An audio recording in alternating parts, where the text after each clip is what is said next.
elastic and in some cases inelastic. Let's take gasoline as an example, okay? Gasoline, pretty much a commodity, right? So if you have two gas stations across the street from each other, and one sells gasoline at $2.12 a gallon and the other one sells it at $2.15, which one are you probably going to go to? The $2.12, right, because it's the same, okay?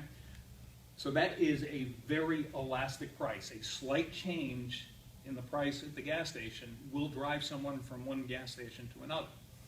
Okay, but on the flip side, if tomorrow OPEC gets their act back together and the price of oil goes back up to $150 a barrel, and now all of a sudden gasoline is $4.50 a gallon, are you going to drive any less?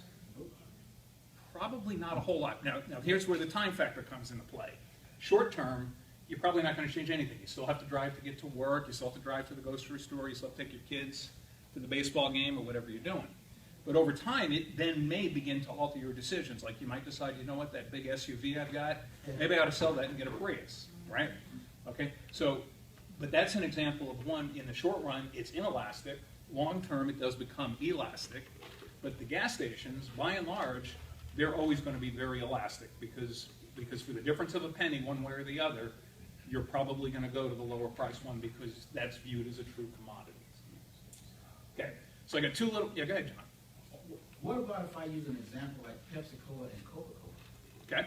Is that a good one? Because if the price changes on Coke and I like Pepsi, I'm not changing. You'll never Coke. change. I'm never going to change. So, Yep. so the price point, anyway, I'll leave that. Well, okay, between Coke and Pepsi, by and large, their demand is inelastic. That's right. They can raise or lower their prices, and it's not going to change materially how many people buy their That's right. product. People like the product. Okay. Simple as that. Okay. All right. Now, if we had someone in the room that does water, they talk about all the bad things associated with drinking soda and why you should never do that. But that's a different discussion. Okay, so I got two little adages or lines on here. One is an adage, the other one's a story. I've heard this countless times. Fill in the blank.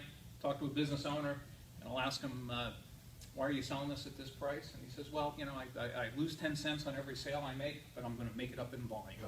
Okay, it never works. Never, ever works. All it does is run you out of business faster. Second one, and this is the lead into a very quick story, but it applies. You got two competing sporting goods stores across the street from each other, and one of them is selling tennis balls for 25 cents a ball, and the one that I'm standing in sells them for $1. Guy walks in the door and says, I see across the street I can buy a tennis ball for 25 cents. Will you sell it to me for 25 cents? And the guy says, well, why didn't you buy it from them? And he says, well, they don't have it. Well, as soon as I run out, I'll sell them for 25 cents too. Okay? So keep those kinds of things in mind. There is an actual demand for your product is greater than you think it is, and it does affect what you charge.